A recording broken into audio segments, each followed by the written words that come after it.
Hello and welcome to another episode of the FPL Fan Show. My name's Conor, this is Nacho, and this is the show for the fans of Fantasy Premier League. And we have got a lot to discuss. Get in there, Callum, you just got a hat-trick! No, he didn't. Yes, he did! You're not going to shut up for the week. I didn't even have it in my team. Get in there! Oh, God's sake. We have hit 2,000 subscribers. Legends! Yeah, we really do appreciate it. It's been absolutely amazing support. So without further ado, let's crack on with the hot topics for Game Week 3.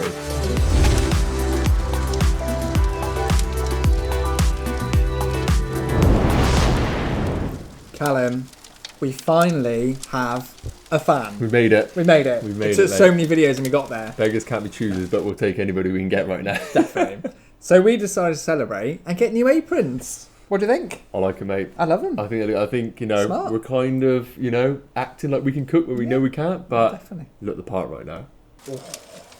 Topics are looking tasty Looking good, this mate. week, Cal. We're ready to serve, I think. Oh, okay. Going for it, mate? Oh, jeez. Okay. First topic. Tottenham assets. What are we thinking? Okay, yeah. So you had a bit of a run through with the Tottenham, didn't we? So Tottenham, interesting topic.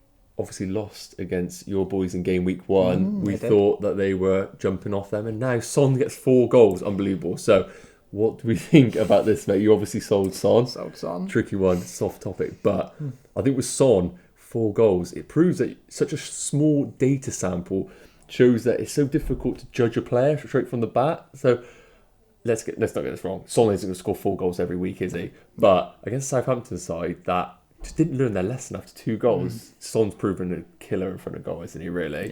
Yeah. Yeah, what do you think, mate? Really, it killed me. Absolutely killed me selling Son. But I was an owner. But... shut up. But you couldn't predict it, Yeah. I don't think. I mean, Southampton looked very poor defensively this year. Yeah. Really not impressed with them at all.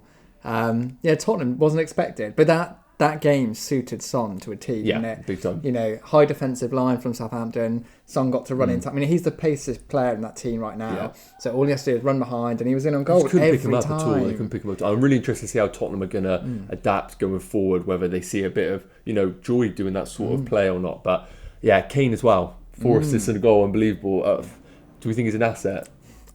He is, but I think you look at the price of Son, 9 million, Yeah. and I regretfully say that does look pretty good value, Very doesn't good, it? yes, yeah. I think with also Gareth Bale joining, that front three... Yeah, it looked really good. I'm really interested to see how that's going to shape coming forward, whether they play a 3 or 2 up top. But Newcastle at home coming up, game week, it's gone from almost a sell Son attitude to a captain Son in game week 3, hasn't it? So, yeah, for sure. If you own Son right now, after 4 goals, you hold him. I think Kane as well, there's probably better value in the lower strikers, but Son's the one really, isn't he? I think they've got really good long-term fixtures, which has kind of gone under the radar, hasn't it? Yes, I mean, if you don't own Son, would you be bringing him in now? I think looking long term, I think I would. Yeah, I think right now Chelsea haven't clicked either, so I think you can get that guaranteed FPL potential with Son. One thing I would say is Spurs' defence still hasn't done enough to prove me that there's any value there right now. Maybe with a new signing coming in, but they're wait and see in the defence for sure. Hope you're hungry, buddy. Very hungry. Main mate. course coming up. Jesus Christ, mate. Why do we always get burnt on these?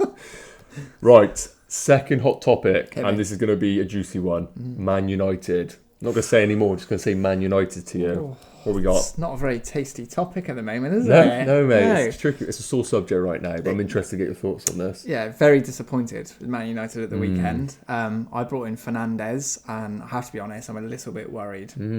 I thought Man United in general were very, very poor. Yeah. I think Palace, given their due, they played really well. Yes. Zaha's looking excellent. But Man United were so poor. They just could not get behind that Crystal Palace, defensive line. I thought the most worrying thing was when Van der Beek. Van der Beek, yes. And Van der Beek came on. Fernandes was pretty deep. Yeah. He was picking up his centre back at some points, wasn't he? I understand the situation of the game where he was trying to break lines, or whatever, but that was worrying for sure. Yeah, I think the worry is obviously he's far back, and I think that does affect his obviously attacking potential. Yeah. Now the hope is I own Fernandes, like I said, and I'm going to be patient. you would expect a reaction from Man United against Brighton. I think the thing with Fernandes is he's still the safest option, I think, because of the kind of set pieces, the penalties. And I think if they sign Sancho, which we don't know, big if, that would change everything. I just think they need that lift. Yep. I think Dan James is nothing. Yeah. I can't. I think Greenwood's going to play. I think Greenwood will play the next one. Yes, yeah. But I'm going to hold Fernandes, but I am worried. I thought United were poor. So what's your thoughts? Yeah, I think, as we discussed, we can't go off just such a small sample size. And if anything taught us from the Spurs 2 fixtures is that you can't write off a player straight away. And, Fernandes is still a solid pick. We can't just go off that one game. And game week 3 is a decent fixture away to Brighton. I wouldn't be put off by Man United just yet. I don't think we've seen enough. For example, bringing in Martial. Again, 9 million. Some argue he's overpriced a little bit. I still think he's good value and he's one definitely hold. But I think from a fear perspective, if you're looking at bringing in Man United assets, it might be worth, if you are a little bit worried, just holding back, especially them Everton assets providing such good value, almost like 2 or 3 million. I know you're going to love that. Love it. Yeah, definitely hold if you have them. Defence, got to wait and see on them. Yeah. Christ almighty. But yeah, I think if you've got Martial, Rashford, Fernandes, hold them. They'll prove good value, I think, in the long term. I think they will. Those topics, yeah, looking good. I'm ready for another one. Let's go. Never learn, mate, dude. Come on. As hot as your girlfriend, that is. Bloody hell. Okay, final hot topic. Sam Maximin replacements. Mate, this is a really interesting one because we had such high expectations on St. Maximin, didn't we? And obviously going down injured. We don't know the full extent right now, the injury, I don't think. No. But at that price point, there's a few players that have emerged, and I think it's going to be a real case of whether you have that money in the bank that we discussed at the start of the season. So I think we both sit in the same camp, really. If you do have $1 million knocking about, I think going up to Foden is probably your best bet. Fixtures are going to be quality long term. Gundogan getting coronavirus just cements his spot in the team a little bit more. And yeah, just a bit of class at 6.5 million. And more importantly, that FPL ceiling is so much higher with Foden in a Man City side who can score, goals against any side, really. I'm not sure what your thoughts are there, mate. I mean, I think the first thing to say is, yes, I think now is the time to replace St. Maximin. I think really... I think now's the time to replace St. Maximin. In terms of replacements, I think, spot on. I really like Foden at 6.5 million. Yeah, we know he's going to miss games. That's a given. But 6.5 million for a Man City midfielder, he's quite attacking. Can't get wrong. Yes. Yeah. The others I quite like. I don't mind Decore, 5.5 million. I think have some good fixtures, a little bit attacking. I think if you got the money to go up to Rodriguez, that's a good bet. And obviously the kind of obvious one at the minute is Podence at Wolves. I think he's really one to keep an eye on. Now, again, another rotation risk, isn't he? With, I think, Wolves making new signings, but if he plays most games, 5.5 million is absolutely bargain. I think that's a big one, really. So, as we know, Barcelona, Semedo, I think it is going to come in at right wing back, we expect. That's going to move Traore up into that 3 or 2, whatever they play. Then there's going to be Jimenez, starts every week, Traore, and we've got Neto in there as well, who's another young talent. So, similar to Foden, if you go for Podence, I think you buy him at the risk of being rotated, but in a team who have really good long-term fixtures, you're going to get the risk there for sure. I think the other one that we spoke about is Leeds' now, have I got this right? Click? I think Click. Click. I think you're right. As we know, the big one for him, it went under our radar for sure, is the penalties. I think he's got goal and assist already.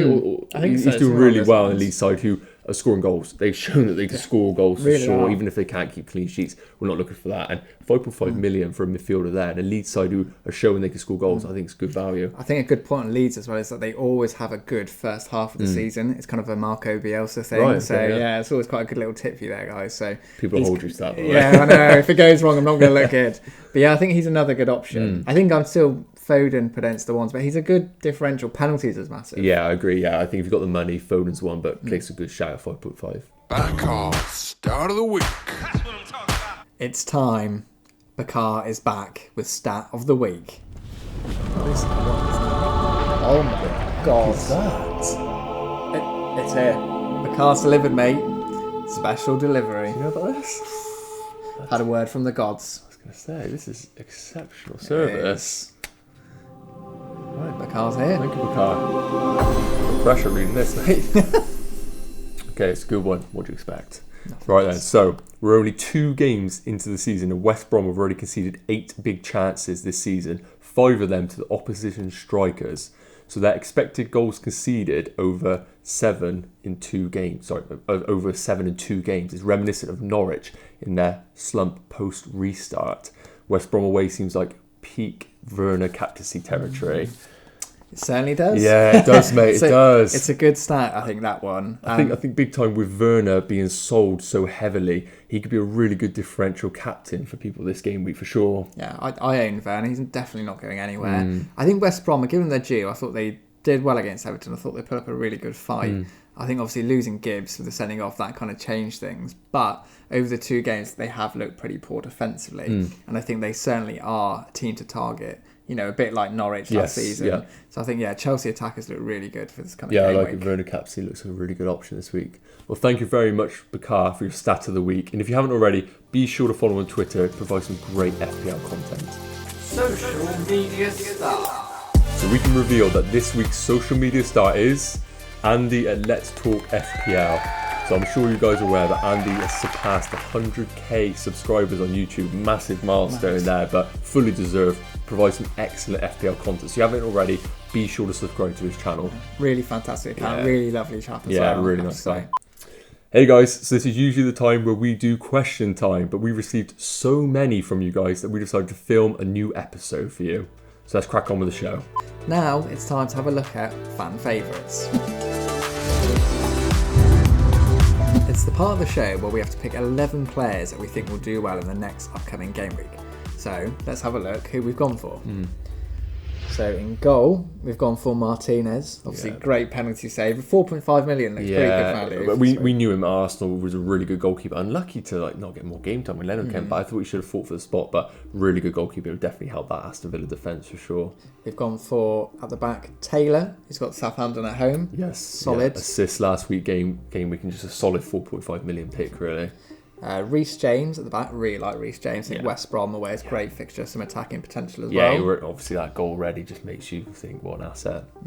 In defence, who have we gone for else? So we've gone for Saiss at Wolves. We know Wolves are an elite defence, don't we? And 5 million is just a solid pick back there against the West Ham side. For the following week, we've gone for Luca Dean. Every week. Very happy with that. But no, I think Crystal Palace is... They've done well, haven't they? But I think Luca Dean's got some really nice attacking potential. I think he's definitely has this potential really. He is.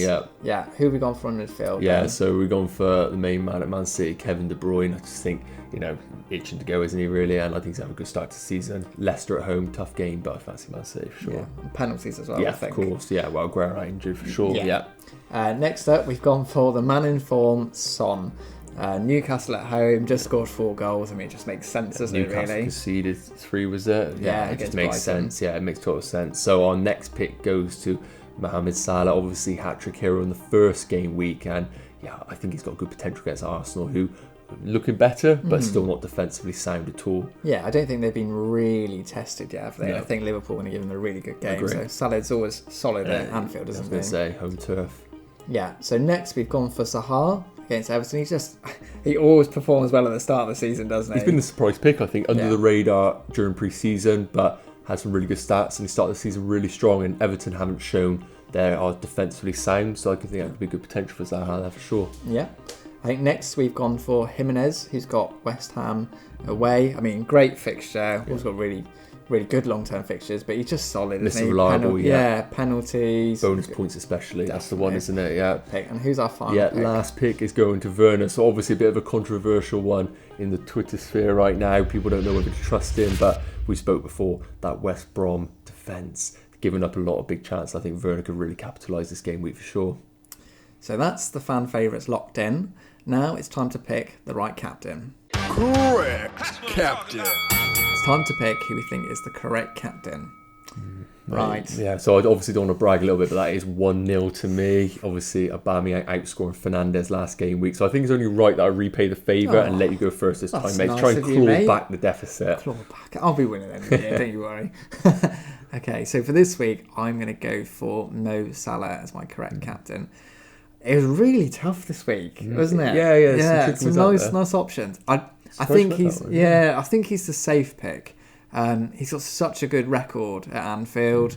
I do think he played quite far back against Chelsea, but I just think at home, obviously with Manny scoring 2 this week, I just think you're at least going to get a goal. I think Arsenal have been better defensively recently, but I don't think they've really been tested. So Salah's going to be my captain pick. Yeah. Who are you going for? Yeah, it's an interesting one. I'm not sure whether the fixture will put off some people. So it could be, a bit of a, not differential, but a lowly pick captain. So I'm going to go for the Chelsea boy, Werner.